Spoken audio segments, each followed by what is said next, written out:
Democrats are saying that if they'd only passed the infrastructure bill sooner, they would have won the Virginia governor's race. Republicans are saying the Democrats still don't get it. The resolution is adopted.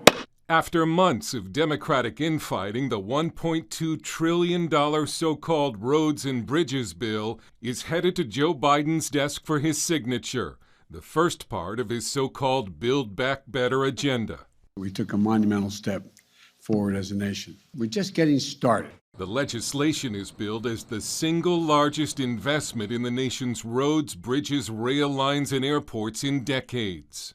It includes $110 billion for roads and bridges, $66 billion for Amtrak, $65 billion to improve internet access, and $55 billion to upgrade water and sewer systems. But it also includes $500 million for tree equity, making sure streets have the right balance of trees, billions for climate change, and even gives money to China for research. Democratic leaders Sunday insisted that if the bill had been passed before last Tuesday's Virginia gubernatorial election, Terry McAuliffe would have won. Well, look, I do think the voters sent a message on Tuesday. They wanted to see more action in Washington. We should have passed these bills in early October. If we had, it would have helped Terry McAuliffe probably win the governor's race. Republicans say the Democrats did not get the message voters were sending last Tuesday, that Americans struggling to make ends meet under the pandemic and rising inflation are in no mood for big spending in Washington.